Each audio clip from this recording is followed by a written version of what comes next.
Logotherapy in a nutshell.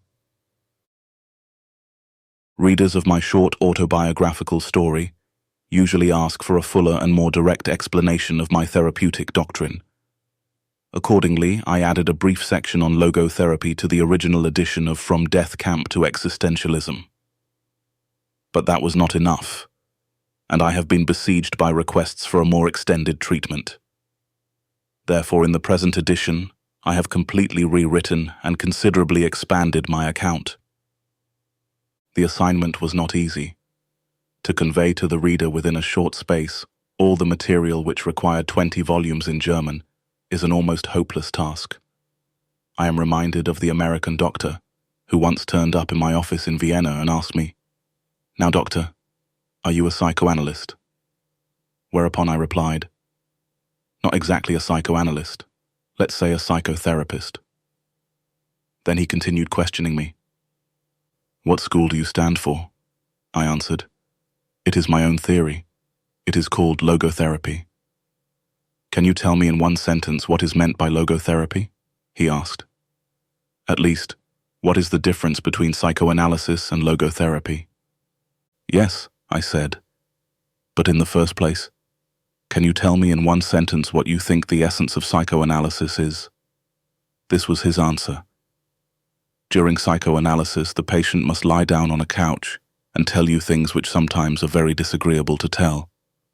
Whereupon I immediately retorted with the following improvisation. "Now, in logotherapy, the patient may remain sitting erect, but he must hear things which sometimes are very disagreeable to hear." Of course, this was meant facetiously and not as a capsule version of logotherapy.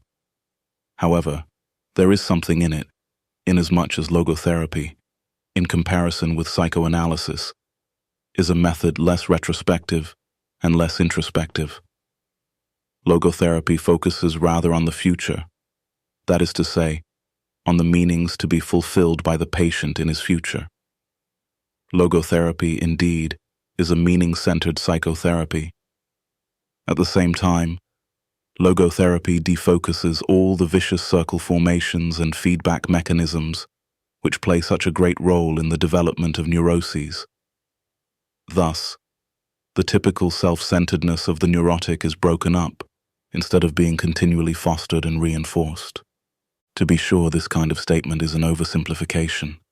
Yet in logotherapy, the patient is actually confronted with and reoriented toward the meaning of his life. And to make him aware of this meaning can contribute much to his ability to overcome his neurosis. Let me explain why I have employed the term logotherapy as the name for my theory. Logos is a Greek word which denotes meaning. Logotherapy, or, as it has been called by some authors, the Third Viennese School of Psychotherapy, focuses on the meaning of human existence as well as on man's search for such a meaning.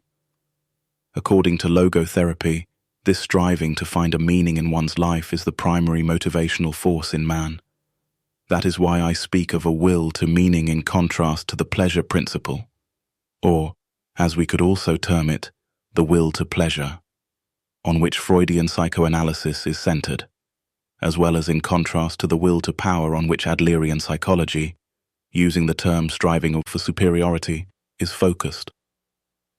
Man's search for meaning is the primary motivation in his life, and not a secondary rationalization of instinctual drives. This meaning is unique and specific in that it must and can be fulfilled by him alone. Only then does it achieve a significance which will satisfy his own will to meaning. There are some authors who contend that meanings and values are nothing but defense mechanisms, reaction formations, and sublimations. But as for myself, I would not be willing to live merely for the sake of my defense mechanisms, nor would I be ready to die merely for the sake of my reaction formations. Man, however, is able to live, and even to die for the sake of his ideals and values. A public opinion poll was conducted a few years ago in France. The results showed that 89% of the people polled admitted that man needs something for the sake of which to live. Moreover, 61% conceded that there was something, or someone, in their own lives for whose sake they were even ready to die. I repeated this poll at my hospital department in Vienna, among both the patients and the personnel, and the outcome was practically the same as among the thousands of people screened in France.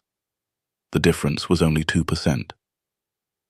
Another statistical survey of 7,948 students at 48 colleges was conducted by social scientists from Johns Hopkins University. Their preliminary report is part of a 2-year study sponsored by the National Institute of Mental Health. Asked what they considered very important to them now, 16% of the students checked making a lot of money. 78% said their first goal was finding a purpose and meaning to my life. Of course, there may be some cases in which an individual's concern with values is really a camouflage of hidden inner conflicts. But if so, they represent the exceptions from the rule rather than the rule itself. In these cases, we have actually to deal with pseudo-values, and as such, they have to be unmasked. Unmasking, however, should stop as soon as one is confronted with what is authentic and genuine in man, e.g., man's desire for a life that is as meaningful as possible. If it does not stop, then the only thing that the unmasking psychologist really unmasks is his own hidden motive, namely, his unconscious need to debase and depreciate what is genuine, what is genuinely human, in man. Existential frustration. Man's will to meaning can also be frustrated, in which case logotherapy speaks of existential frustration. The term existential may be used in 3 ways, to refer to 1. Existence itself, i.e., the specifically human mode of being. 2. The meaning of existence. And 3. The striving to find a concrete meaning in personal existence, that is to say, the will to meaning. Existential frustration can also result in neuroses. For this type of neuroses, logotherapy has coined the term noogenic neuroses, in contrast to neuroses in the traditional sense of the word, i.e., psychogenic neuroses. Noogenic neuroses have their origin not in the psychological, but rather in the noological, from the Greek noos meaning mind, dimension of human existence. This is another logotherapeutic term, which denotes anything pertaining to the specifically human dimension. Noogenic neuroses. Noogenic neuroses do not emerge from conflicts between drives and instincts, but rather from existential problems. Among such problems, the frustration of the will to meaning plays a large role. It is obvious that in noogenic cases the appropriate and adequate therapy is not psychotherapy in general, but rather logotherapy, a therapy, that is, which dares to enter the specifically human dimension. Let me quote the following instance. A high-ranking American diplomat came to my office in Vienna in order to continue psychoanalytic treatment, which he had begun 5 years previously with an analyst in New York. At the outset, I asked him why he thought he should be analyzed, why his analysis had been started in the first place. It turned out that the patient was discontented with his career and found it most difficult to comply with American foreign policy. His analyst, however, had told him again and again that he should try to reconcile himself with his father, because the government of the US, as well as his superiors, were nothing but father images, and consequently, his dissatisfaction with his job was due to the hatred he unconsciously harbored toward his father. Through an analysis lasting 5 years, the patient had been prompted more and more to accept his analyst's interpretations, until he finally was unable to see the forest of reality for the trees of symbols and images. After a few interviews, it was clear that his will to meaning was frustrated by his vocation, and he actually longed to be engaged in some other kind of work. As there was no reason for not giving up his profession and embarking on a different one, he did so, with most gratifying results. He has remained contented in this new occupation for over 5 years, as he recently reported. I doubt that, in this case, I was dealing with a neurotic condition at all, and that is why I thought that he did not need any psychotherapy, nor even logotherapy, for the simple reason that he was not actually a patient. Not every conflict is necessarily neurotic. Some amount of conflict is normal and healthy. In a similar sense, suffering is not always a pathological phenomenon. Rather than being a symptom of neurosis, suffering may well be a human achievement, especially if the suffering grows out of existential frustration.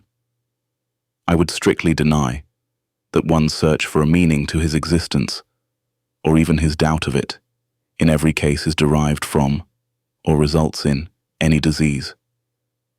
Existential frustration is in itself neither pathological nor pathogenic. A man's concern, even his despair, over the worthwhileness of life, is an existential distress, but by no means a mental disease. It may well be that interpreting the first in terms of the latter motivates a doctor to bury his patient's existential despair under a heap of tranquilizing drugs. It is his task, rather, to pilot the patient through his existential crisis of growth and development. Logotherapy regards its assignment as that of assisting the patient to find meaning in his life. Inasmuch as logotherapy makes him aware of the hidden logos of his existence, it is an analytical process. To this extent, logotherapy resembles psychoanalysis. However, in logotherapy's attempt to make something conscious again, it does not restrict its activity to instinctual facts within the individual's unconscious, but also cares for existential realities, such as the potential meaning of his existence to be fulfilled, as well as his will to meaning. Any analysis, however, even when it refrains from including the noological dimension in its therapeutic process, tries to make the patient aware of what he actually longs for in the depth of his being.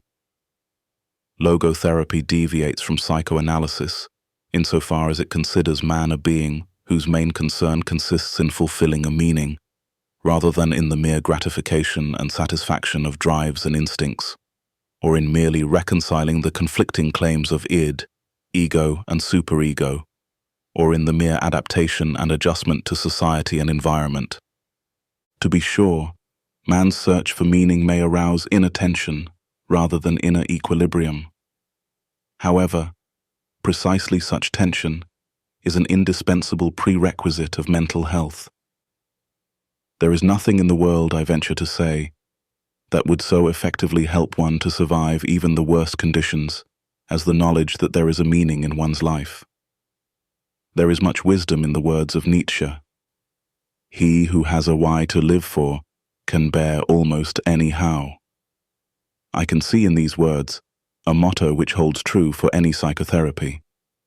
In the Nazi concentration camps, one could have witnessed that those who knew that there was a task waiting for them to fulfill were most apt to survive. The same conclusion has since been reached by other authors of books on concentration camps, and also by psychiatric investigations into Japanese, North Korean, and North Vietnamese prisoner-of-war camps.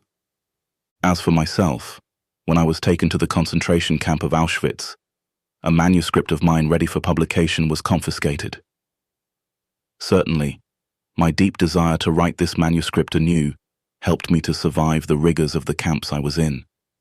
For instance, when in a camp in Bavaria, I fell ill with typhus fever. I jotted down on little scraps of paper many notes intended to enable me to rewrite the manuscript, should I live to the day of liberation. I'm sure that this reconstruction of my lost manuscript in the dark barracks of a Bavarian concentration camp assisted me in overcoming the danger of cardiovascular collapse. Thus it can be seen that mental health is based on a certain degree of tension, the tension between what one has already achieved and what one still ought to accomplish, or the gap between what one is and what one should become. Such a tension is inherent in the human being, and therefore is indispensable to mental well-being. We should not then be hesitant about challenging man with a potential meaning for him to fulfill. It is only thus that we evoke his will to meaning from its state of latency. I consider it a dangerous misconception of mental hygiene to assume that what man needs in the first place is equilibrium, or as it is called in biology, homeostasis, i.e., a tensionless state.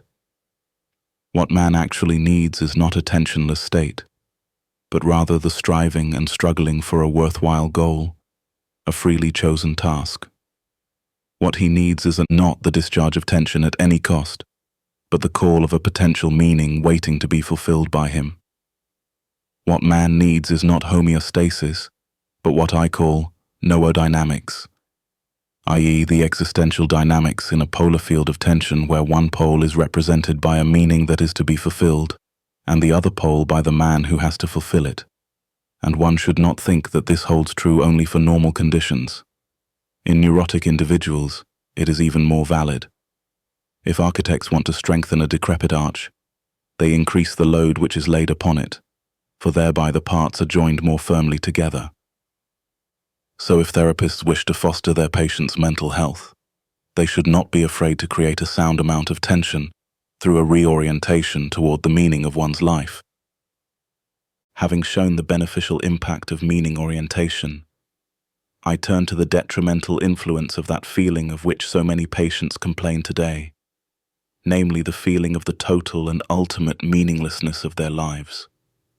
They lack the awareness of a meaning worth living for. They are haunted by the experience of their inner emptiness, a void within themselves. They are caught in that situation which I have called the existential vacuum. The existential vacuum. The existential vacuum is a widespread phenomenon of the 20th century. This is understandable. It may be due to a twofold loss which man has had to undergo since he became a truly human being. At the beginning of human history, man lost some of the basic animal instincts in which an animal's behavior is embedded and by which it is secured. Such security, like paradise, is closed to man forever. Man has to make choices. In addition to this, however, man has suffered another loss in his more recent development, inasmuch as the traditions which buttressed his behavior are now rapidly diminishing. No instinct tells him what he has to do, and no tradition tells him what he ought to do. Sometimes he does not even know what he wishes to do. Instead, he either wishes to do what other people do, conformism, or he does what other people wish him to do, totalitarianism. A statistical survey recently revealed that among my European students, 25% showed a more or less marked degree of existential vacuum. Among my American students, it was not 25, but 60%. The existential vacuum manifests itself mainly in a state of boredom. Now we can understand Schopenhauer when he said that mankind was apparently doomed to vacillate eternally between the two extremes of distress and boredom. In actual fact, boredom is now causing, and certainly bringing to psychiatrists, more problems to solve than distress. And these problems are growing increasingly crucial, for progressive automation will probably lead to an enormous increase in the leisure hours available to the average worker. The pity of it is that many of these will not know what to do with all their newly acquired free time. Let us consider, for instance, Sunday neurosis, that kind of depression which afflicts people who become aware of the lack of content in their lives when the rush of the busy week is over and the void within themselves becomes manifest. Not a few cases of suicide can be traced back to this existential vacuum. Such widespread phenomena as depression, aggression, and addiction are not understandable unless we recognize the existential vacuum underlying them. This is also true of the crises of pensioners and aging people.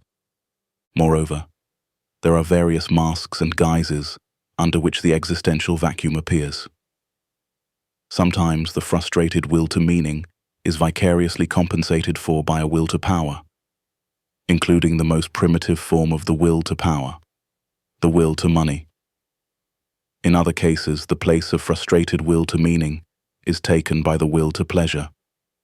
That is why existential frustration often eventuates in sexual compensation. We can observe in such cases that the sexual libido becomes rampant in the existential vacuum. An analogous event occurs in neurotic cases. There are certain types of feedback mechanisms and vicious circle formations which I will touch upon later. One can observe again and again, however, that this symptomatology has invaded an existential vacuum, wherein it then continues to flourish. In such patients, what we have to deal with is not a noogenic neurosis. However, we will never succeed in having the patient overcome his condition if we have not supplemented the psychotherapeutic treatment with logotherapy. For by filling the existential vacuum, the patient will be prevented from suffering further relapses. Therefore, logotherapy is indicated not only in noogenic cases, as pointed out above, but also in psychogenic cases, and sometimes even the somatogenic pseudo-neuroses. Viewed in this light, a statement once made by Magda B. Arnold is justified. Every therapy must in some way, no matter how restricted, also be logotherapy. Let us now consider what we can do if a patient asks what the meaning of his life is. The meaning of life. I doubt whether a doctor can answer this question in general terms, for the meaning of life differs from man to man, from day to day, and from hour to hour. What matters, therefore, is not the meaning of life in general, but rather the specific meaning of a person's life at a given moment. To put the question in general terms would be comparable to the question posed to a chess champion. Tell me, master, what is the best move in the world? There simply is no such thing as the best, or even a good move apart from a particular situation in a game and the particular personality of one's opponent. The same holds for human existence. One should not search for an abstract meaning of life. Everyone has his own specific vocation or mission in life to carry out a concrete assignment which demands fulfillment. Therein he cannot be replaced, nor can his life be repeated. Thus, everyone's task is as unique as is his specific opportunity to implement it. As each situation in life represents a challenge to man and presents a problem for him to solve, the question of the meaning of life may actually be reversed. Ultimately, man should not ask what the meaning of his life is, but rather he must recognize that it is he who is asked. In a word, each man is questioned by life, and he can only answer to life by answering for his own life. To life he can only respond by being responsible.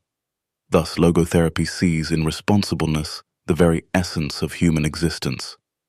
The essence of existence. This emphasis on responsibleness is reflected in the categorical imperative of logotherapy, which is, live as if you were living already for the second time, and as if you had acted the first time as wrongly as you are about to act now. It seems to me that there is nothing which would stimulate a man's sense of responsibleness more than this maxim, which invites him to imagine first that the present is past, and second, that the past may yet be changed and amended. Such a precept confronts him with life's finiteness, as well as the finality of what he makes out of both his life and himself. Logotherapy tries to make the patient fully aware of his own responsibleness. Therefore, it must leave to him the option for what, or to whom he understands himself to be responsible. That is why a logotherapist is the least tempted of all psychotherapists to impose value judgments on his patients, for he will never permit the patient to pass to the doctor the responsibility of judging.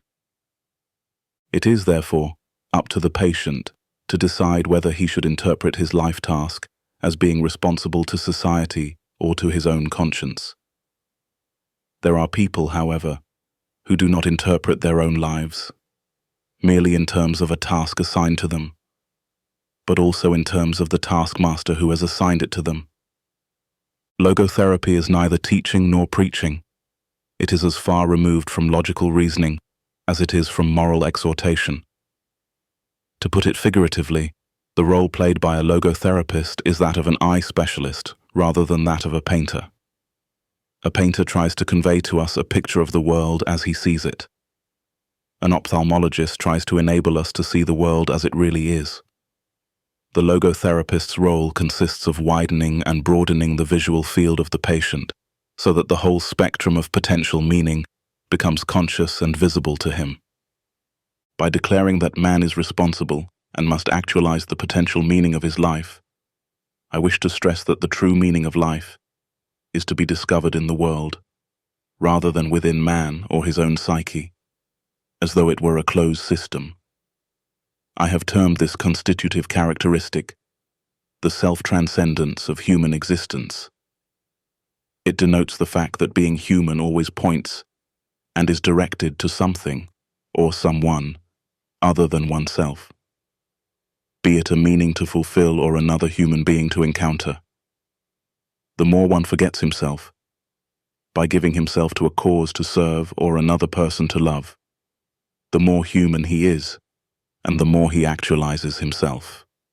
What is called self-actualization is not an attainable aim at all, for the simple reason that the more one would strive for it, the more he would miss it. In other words, self-actualization is possible only as a side effect of self-transcendence. Thus far, we have shown that the meaning of life always changes, but that it never ceases to be. According to logotherapy, we can discover this meaning in life in 3 different ways. 1, by creating a work or doing a deed. 2, by experiencing something or encountering someone.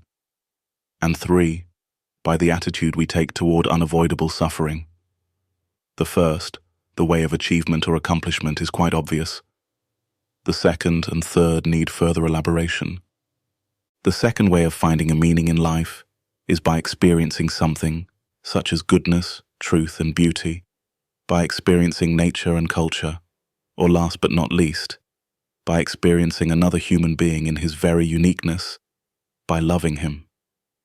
The meaning of love. Love is the only way to grasp another human being in the innermost core of his personality. No one can become fully aware of the very essence of another human being unless he loves him. By his love, he is enabled to see the essential traits and features in the beloved person. And even more, he sees that which is potential in him, which is not yet actualized, but yet ought to be actualized. Furthermore, by his love, the loving person enables the beloved person to actualize these potentialities. By making him aware of what he can be and of what he should become, he makes these potentialities come true. In logotherapy, love is not interpreted as a mere epiphenomenon of sexual drives and instincts in the sense of a so-called sublimation. Love is as primary a phenomenon as sex. Normally, sex is a mode of expression for love. Sex is justified, even sanctified, as soon as, but only as long as, it is a vehicle of love. Thus, love is not understood as a mere side effect of sex. Rather, sex is a way of expressing the experience of that ultimate togetherness, which is called love. The third way of finding a meaning in life is by suffering. The meaning of suffering. We must never forget that we may also find meaning in life, even when confronted with a hopeless situation, when facing a fate that cannot be changed. For what then matters is to bear witness to the uniquely human potential at its best, which is to transform a personal tragedy into a triumph, to turn one's predicament into a human achievement. When we are no longer able to change a situation, just think of an incurable disease, such as inoperable cancer.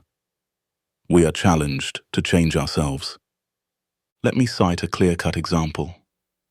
Once, an elderly general practitioner consulted me because of his severe depression. He could not overcome the loss of his wife, who had died 2 years before, and whom he had loved above all else. Now, how could I help him? What should I tell him? Well, I refrained from telling him anything, but instead confronted him with the question, "What would have happened, doctor, if you had died first, and your wife would have had to survive you?" "Oh," he said, "for her this would have been terrible. How she would have suffered." Whereupon I replied, "You see, doctor, such a suffering has been spared her, and it was you who have spared her this suffering, to be sure at the price that now you have to survive and mourn her." He said no word, but shook my hand and calmly left my office. In some way, suffering ceases to be suffering. At the moment it finds a meaning, such as the meaning of a sacrifice. Of course, this was no therapy in the proper sense, since, first, his despair was no disease, and second, I could not change his fate. One could not revive his wife. But in that moment I did succeed in changing his attitude toward his unalterable fate, inasmuch as from that time on he could at least see a meaning in his suffering. It is one of the basic tenets of logotherapy that man's main concern is not to gain pleasure or to avoid pain, but rather to see a meaning in his life. That is why man is even ready to suffer, on the condition, to be sure, that his suffering has a meaning. But let me make it perfectly clear that in no way is suffering necessary to find meaning. I only insist that meaning is possible even in spite of suffering, provided, certainly, that the suffering is unavoidable. If it were avoidable, however, the meaningful thing to do would be to remove its cause, be it psychological, biological, or political. To suffer unnecessarily is masochistic rather than heroic. Edith Weisskopf Jolson, before her death professor of psychology at the University of Georgia, contended, in her article on logotherapy, that our current mental hygiene philosophy stresses the idea that people ought to be happy, that unhappiness is a symptom of maladjustment. Such a value system might be responsible for the fact that the burden of unavoidable unhappiness is increased by unhappiness about being unhappy. And in another paper she expressed the hope that logotherapy may help counteract certain unhealthy trends in the present-day culture of the United States, where the incurable sufferer is given very little opportunity to be proud of his suffering and to consider it ennobling rather than degrading, so that he is not only unhappy, but also ashamed of being unhappy. There are situations in which one is cut off from the opportunity to do one's work or to enjoy one's life. But what never can be ruled out is the unavoidability of suffering. In accepting this challenge to suffer bravely, life has a meaning up to the last moment, and it retains this meaning literally to the end. In other words, life's meaning is an unconditional one, for it even includes the potential meaning of unavoidable suffering. Let me recall that which was perhaps the deepest experience I had in the concentration camp. The odds of surviving the camp were no more than 1 in 28, as can easily be verified by exact statistics. It did not even seem possible, let alone probable, that the manuscript of my first book, which I had hidden in my coat when I arrived at Auschwitz, would ever be rescued. Thus, I had to undergo and to overcome the loss of my mental child. And now it seemed as if nothing and no one would survive me, neither a physical nor a mental child of my own. So I found myself confronted with the question whether, under such circumstances, my life was ultimately void of any meaning. Not yet did I notice that an answer to this question with which I was wrestling so passionately was already in store for me, and that soon thereafter this answer would be given to me. This was the case when I had to surrender my clothes and in turn inherited the worn-out rags of an inmate who had already been sent to the gas chamber immediately after his arrival at the Auschwitz railway station. Instead of the many pages of my manuscript, I found in a pocket of the newly acquired coat one single page torn out of a Hebrew prayer book containing the most important Jewish prayer, Shema Yisrael. How should I have interpreted such a coincidence other than as a challenge to live my thoughts instead of merely putting them on paper? A bit later, I remember, it seemed to me that I would die in the near future. In this critical situation, however, my concern was different from that of most of my comrades. Their question was, will we survive the camp? For if not, all this suffering has no meaning. The question which beset me was, has all this suffering, this dying around us, a meaning? For if not, then ultimately there is no meaning to survival, for a life whose meaning depends upon such a happenstance as whether one escapes or not, ultimately would not be worth living at all. Metaclinical problems. More and more, a psychiatrist is approached today by patients who confront him with human problems rather than neurotic symptoms. Some of the people who nowadays call on a psychiatrist would have seen a pastor, priest, or rabbi in former days. Now they often refuse to be handed over to a clergyman and instead confront the doctor with questions such as, "What is the meaning of my life?" A logodrama. I should like to cite the following instance.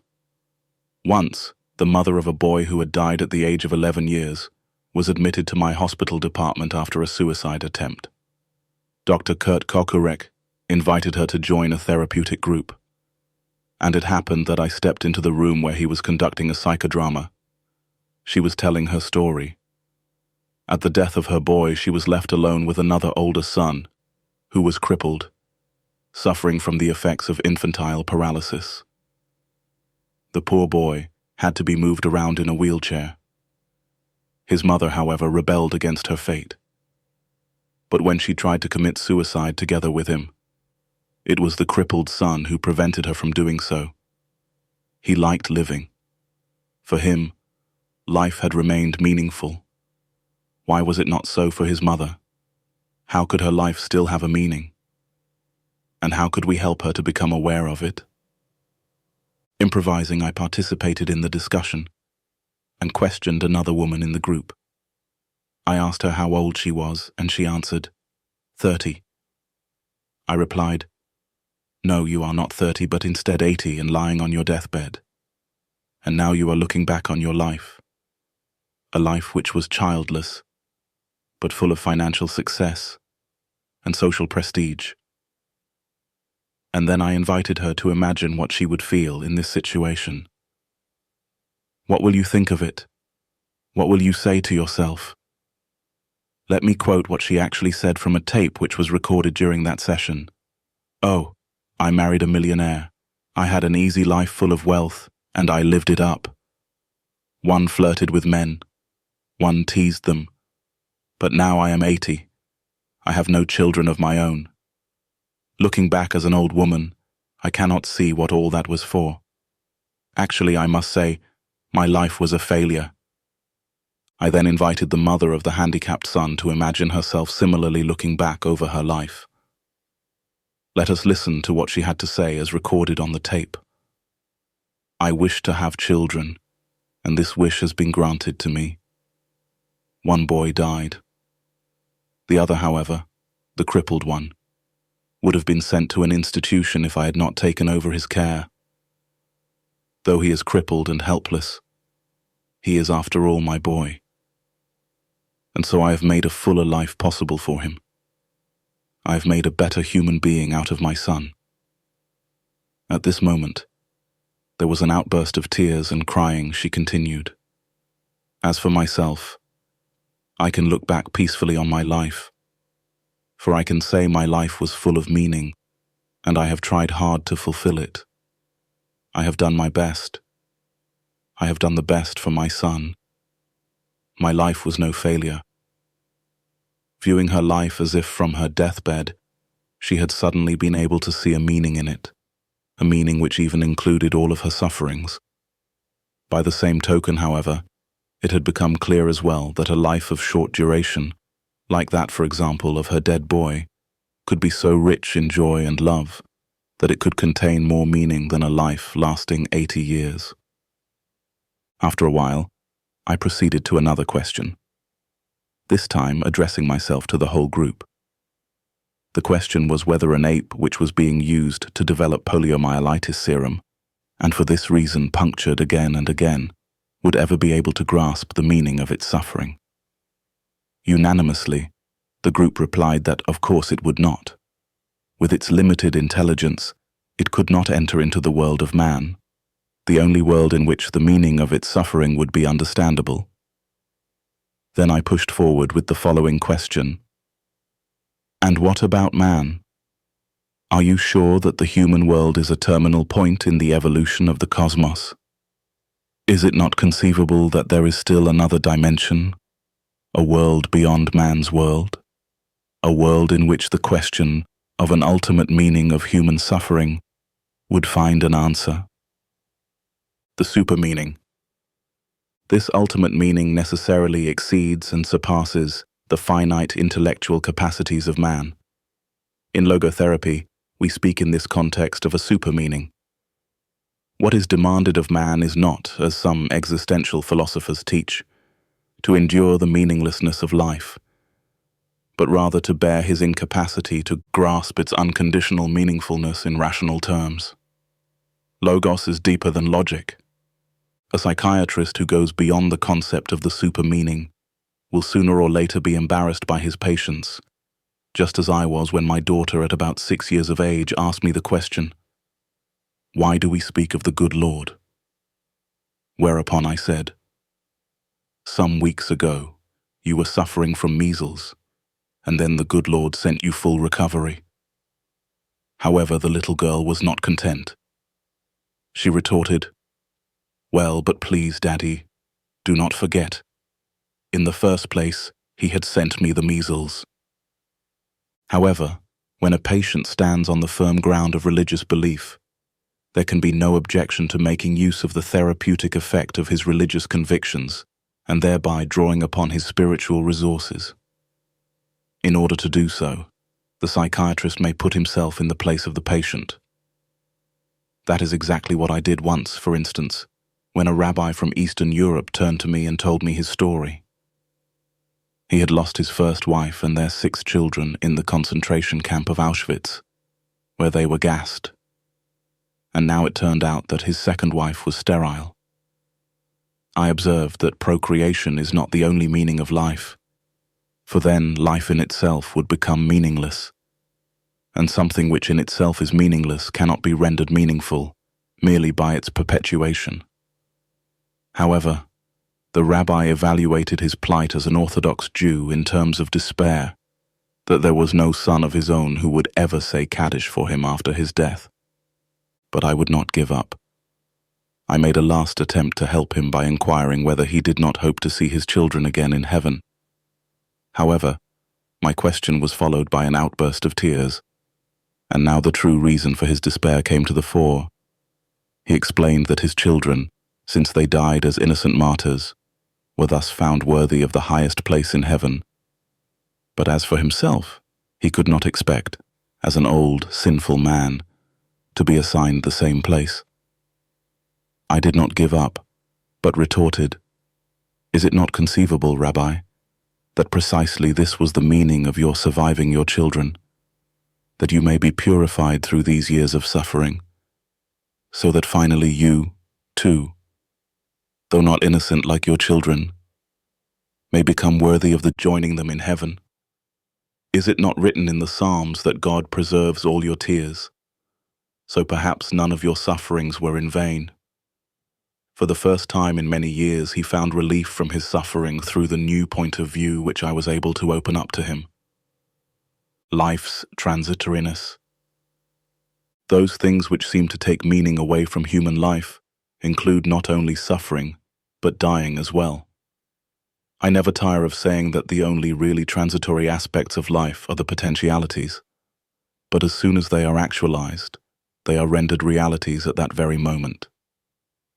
They are saved and delivered into the past, wherein they are rescued and preserved from transitoriness. For in the past, nothing is irretrievably lost, but everything irrevocably stored. Thus the transitoriness of our existence in no way makes it meaningless, but it does constitute our responsibleness, for everything hinges upon our realizing the essentially transitory possibilities. Man constantly makes his choice concerning the mass of present potentialities. Which of these will be condemned to non-being, and which will be actualized? Which choice will be made an actuality once and forever, an immortal footprint in the sands of time? At any moment, man must decide, for better or for worse, what will be the monument of his existence. Usually, to be sure, man considers only the stubble field of transitoriness, and overlooks the full granaries of the past, wherein he had salvaged once and for all his deeds, his joys, and also his sufferings. Nothing can be undone, and nothing can be done away with. I should say, having been, is the surest kind of being. Logotherapy, keeping in mind the essential transitoriness of human existence, is not pessimistic, but rather activistic. To express this point figuratively, we might say, the pessimist resembles a man who observes with fear and sadness that his wall calendar, from which he daily tears a sheet, grows thinner with each passing day. On the other hand, the person who attacks the problems of life actively is like a man who removes each successive leaf from his calendar and files it neatly and carefully away with its predecessors, after first having jotted down a few diary notes on the back. He can reflect with pride and joy on all the richness set down in these notes, on all the life he has already lived to the fullest. What will it matter to him if he notices that he is growing old? Has he any reason to envy the young people whom he sees, or wax nostalgic over his own lost youth? What reasons has he to envy a young person? For the possibilities that a young person has, the future which is in store for him. No, thank you, he will think. Instead of possibilities, I have realities in my past. Not only the reality of work done and of love loved, but of sufferings bravely suffered. These sufferings are even the things of which I am most proud, though these are things which cannot inspire envy. Logotherapy, as a technique. A realistic fear, like the fear of death, cannot be tranquilized away by its psychodynamic interpretation. On the other hand, a neurotic fear, such as agoraphobia, cannot be cured by philosophical understanding. However, logotherapy has developed a special technique to handle such cases too. To understand what is going on whenever this technique is used, we take as a starting point a condition which is frequently observed in neurotic individuals, namely, anticipatory anxiety. It is characteristic of this fear that it produces precisely that of which the patient is afraid. An individual, for example, who is afraid of blushing when he enters a large room and faces. Many people will actually be more prone to blush under these circumstances. In this context, one might amend the saying, "The wish is father to the thought, to the fear is mother of the event."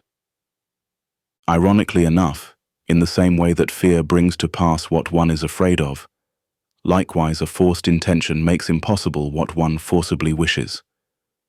This excessive intention, or hyperintention, as I call it, can be observed particularly in cases of sexual neurosis. The more a man tries to demonstrate his sexual potency, or a woman her ability to experience orgasm, the less they are able to succeed. Pleasure is, and must remain, a side effect or byproduct, and is destroyed and spoiled to the degree to which it is made a goal in itself. In addition to excessive intention as described above, excessive attention, or hyper-reflection, as it is called in logotherapy, may also be pathogenic, that is, lead to sickness. The following clinical report will indicate what I mean. A young woman came to me complaining of being frigid. The case history showed that in her childhood she had been sexually abused by her father. However, it had not been this traumatic experience in itself which had eventuated in her sexual neurosis, as could easily be evidenced. For it turned out that, through reading popular psychoanalytic literature, the patient had lived constantly with the fearful expectation of the toll which her traumatic experience would someday take. This anticipatory anxiety resulted both in excessive intention to confirm her femininity and excessive attention centered upon herself rather than upon her partner. This was enough to incapacitate the patient for the peak experience of sexual pleasure, since the orgasm was made an object of intention and an object of attention as well, instead of remaining an unintended effect of unreflected dedication and surrender to the partner. After undergoing short-term logotherapy, the patient's excessive attention and intention of her ability to experience orgasm had been de-reflected, to introduce another logotherapeutic term.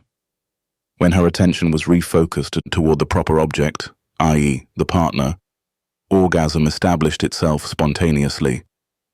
Logotherapy bases its technique called paradoxical intention on the twofold fact that fear brings about that which one is afraid of, and that hyperintention makes impossible what one wishes. In German, I describe paradoxical intention as early as 1939. In this approach, the phobic patient is invited to intend, even if only for a moment, precisely that which he fears. Let me recall a case. A young physician consulted me because of his fear of perspiring. Whenever he expected an outbreak of perspiration, this anticipatory anxiety was enough to precipitate excessive sweating. In order to cut this circle formation, I advised the patient, in the event that sweating should recur, to resolve deliberately to show people how much he could sweat. A week later, he returned to report that whenever he met anyone who triggered his anticipatory anxiety, he said to himself, "I only sweated out a quart before, but now I'm going to pour at least 10 quarts.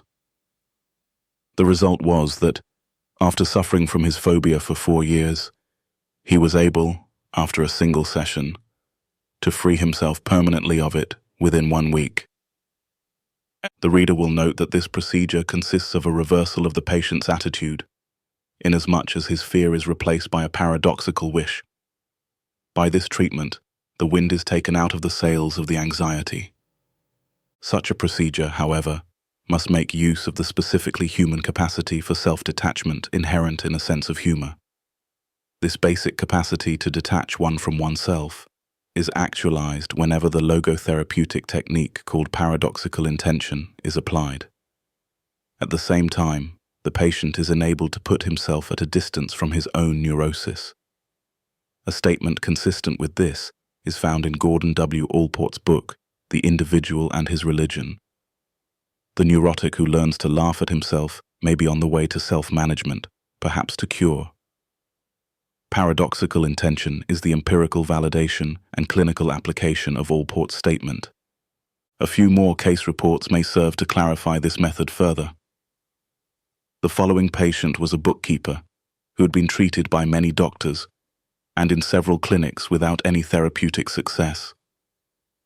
When he was admitted to my hospital department, he was in extreme despair, confessing that he was close to suicide.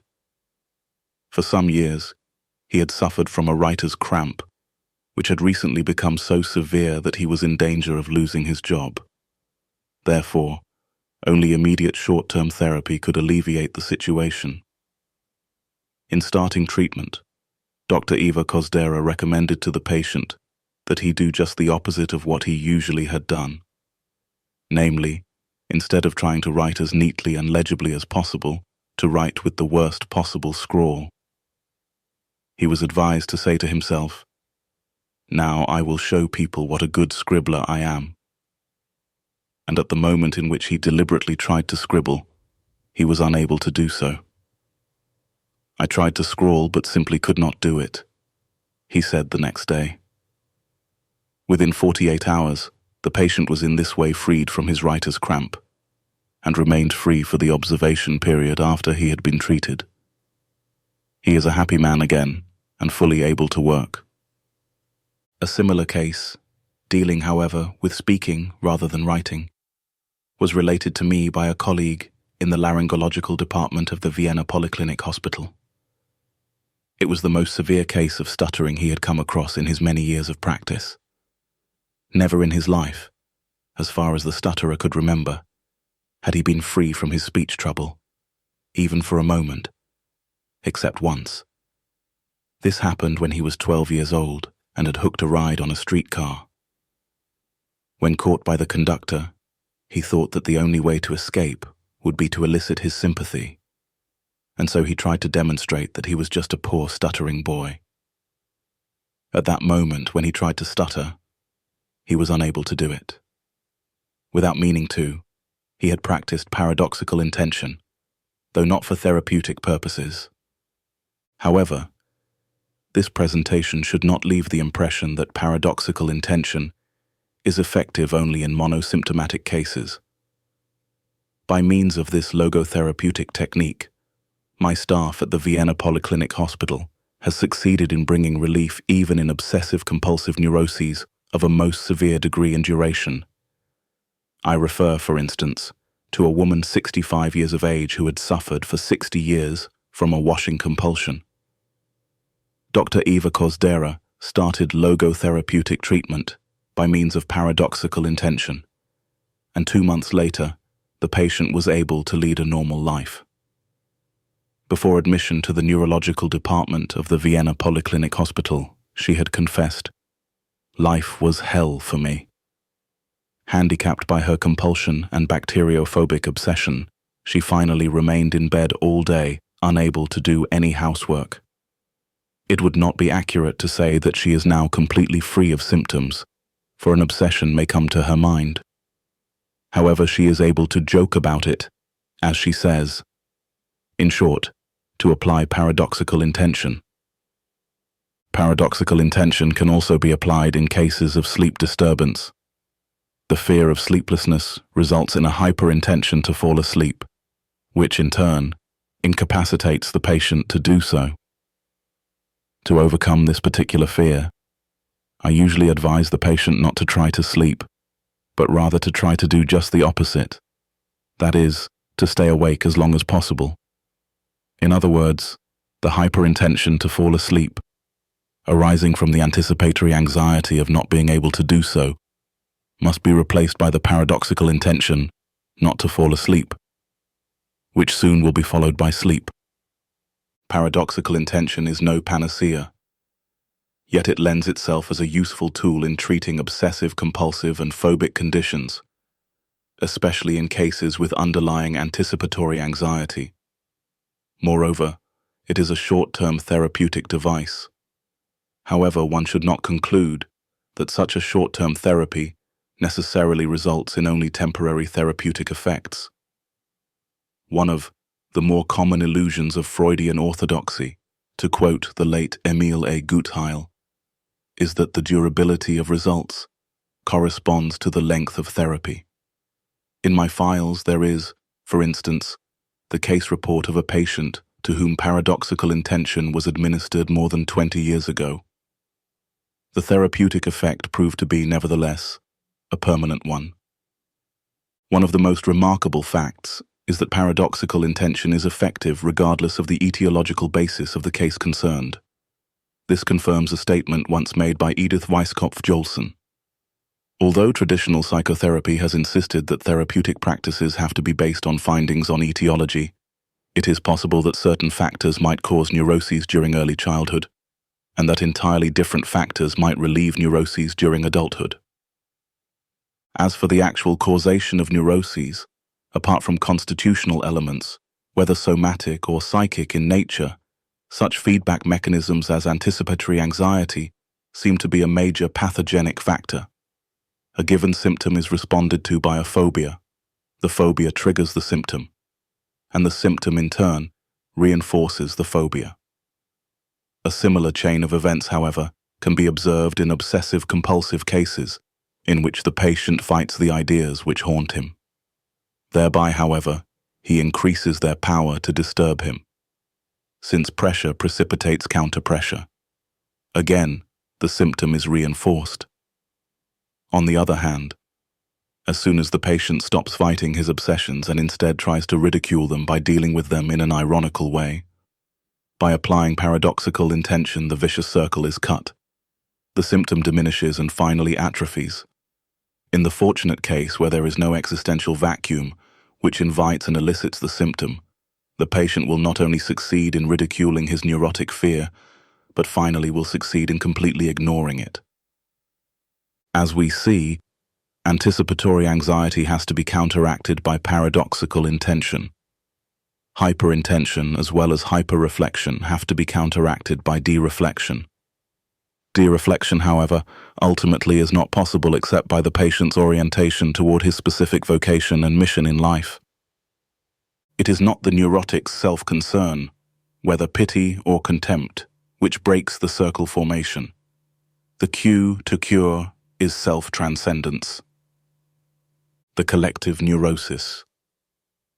Every age has its own collective neurosis, and every age needs its own psychotherapy to cope with it. The existential vacuum, which is the mass neurosis of the present time, can be described as a private and personal form of nihilism. For nihilism can be defined as the contention that being has no meaning. As for psychotherapy, however, it will never be able to cope with this state of affairs on a mass scale if it does not keep itself free from the impact and influence of the contemporary trends of a nihilistic philosophy. Otherwise, it represents a symptom of the mass neurosis, rather than its possible cure. Psychotherapy would not only reflect a nihilistic philosophy, but also, even though unwillingly and unwittingly, transmit to the patient what is actually a caricature rather than a true picture of man. First of all, there is a danger inherent in the teaching of man's nothing-butness, the theory that man is nothing but the result of biological, psychological, and sociological conditions, or the product of heredity and environment. Such a view of man makes a neurotic believe what he is prone to believe anyway, namely, that he is the pawn and victim of outer influences or inner circumstances. This neurotic fatalism is fostered and strengthened by a psychotherapy which denies that man is free. To be sure, a human being is a finite thing, and his freedom is restricted. It is not freedom from conditions, but it is freedom to take a stand toward the conditions. As I once put it, as a professor in two fields, neurology and psychiatry, I am fully aware of the extent to which man is subject to biological, psychological, and sociological conditions. But in addition to being a professor in two fields, I am a survivor of 4 camps, concentration camps that is, and as such I also bear witness to the unexpected extent to which man is capable of defying and braving even the worst conditions conceivable. Critique of pandeterminism. Psychoanalysis has often been blamed for its so-called pansexualism. I, for one, doubt whether this reproach has ever been legitimate. However, there is something which seems to me to be an even more erroneous and dangerous assumption, namely, that which I call pandeterminism. By that, I mean the view of man which disregards his capacity to take a stand toward any conditions whatsoever. Man is not fully conditioned and determined, but rather determines himself whether he gives in to conditions or stands up to them. In other words, man is ultimately self-determining. Man does not simply exist, but always decides what his existence will be, what he will become in the next moment. By the same token, every human being has the freedom to change at any instant. Therefore, we can predict his future only within the large framework of a statistical survey referring to a whole group. The individual personality, however, remains essentially unpredictable. The basis for any predictions would be represented by biological, psychological, or sociological conditions. Yet one of the main features of human existence is the capacity to rise above such conditions, to grow beyond them. Man is capable of changing the world for the better if possible, and of changing himself for the better if necessary. Let me cite the case of Dr. J. He was the only man I ever encountered in my whole life whom I would dare to call a Mephistophelian being, a satanic figure. At that time he was generally called the mass murderer of Steinhof, the large mental hospital in Vienna. When the Nazis started their euthanasia program, he held all the strings in his hands and was so fanatic in the job assigned to him that he tried not to let one single psychotic individual escape the gas chamber. After the war, when I came back to Vienna, I asked what had happened to Dr. J. He had been imprisoned by the Russians in one of the isolation cells of Steinhof, they told me. The next day, however, the door of his cell stood open, and Dr. J was never seen again. Later I was convinced that, like others, he had, with the help of his comrades, made his way to South America. More recently, however, I was consulted by a former Austrian diplomat who had been imprisoned behind the Iron Curtain for many years, first in Siberia and then in the famous Lubyanka prison in Moscow. While I was examining him neurologically, he suddenly asked me whether I happened to know Dr. J. After my affirmative reply, he continued, I made his acquaintance in Lubyanka. There he died, at about the age of 40, from cancer of the urinary bladder. Before he died, however, he showed himself to be the best comrade you can imagine. He gave consolation to everybody. He lived up to the highest conceivable moral standard. He was the best friend I ever met during my long years in prison. This is the story of Dr. J, the mass murderer of the Steinhof. How can we dare to predict the behavior of man? We may predict the movements of a machine, of an automaton. More than this, we may even try to predict the mechanisms or dynamisms of the human psyche as well. But man is more than psyche. Freedom, however, is not the last word. Freedom is only part of the story and half of the truth. Freedom is but the negative aspect of the whole phenomenon, whose positive aspect is responsibleness. In fact, freedom is in danger of degenerating into mere arbitrariness, unless it is lived in terms of responsibleness. That is why I recommend that the Statue of Liberty on the East Coast be supplemented by a Statue of Responsibility on the West Coast. The psychiatric credo: there is nothing conceivable which would so condition a man as to leave him without the slightest freedom. Therefore, a residue of freedom, however limited it may be, is left to man in neurotic and even psychotic cases.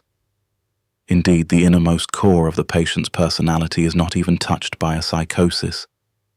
An incurably psychotic individual may lose his usefulness, but yet retain the dignity of a human being. This is my psychiatric credo.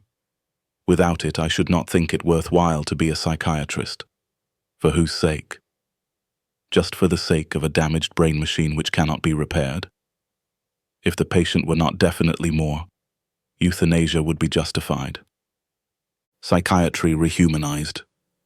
For too long a time, for half a century, in fact, psychiatry tried to interpret the human mind merely as a mechanism, and consequently the therapy of mental disease merely in terms of a technique. I believe this dream has been dreamt out. What now begins to loom on the horizon are not the sketches of a psychologized medicine, but rather those of a humanized psychiatry. A doctor, however, who would still interpret his own role mainly as that of a technician, would confess that he sees in his patient nothing more than a machine, instead of seeing the human being behind the disease. A human being is not one thing among others. Things determine each other, but man is ultimately self-determining. What he becomes, within the limits of endowment and environment, he has made out of himself. In the concentration camps, for example, in this living laboratory, and on this testing ground, we watched and witnessed some of our comrades behave like swine, while others behaved like saints. Man has both potentialities within himself. Which one is actualized depends on decisions, but not on conditions. Our generation is realistic, for we have come to know man as he really is. After all, man is that being who invented the gas chambers of Auschwitz.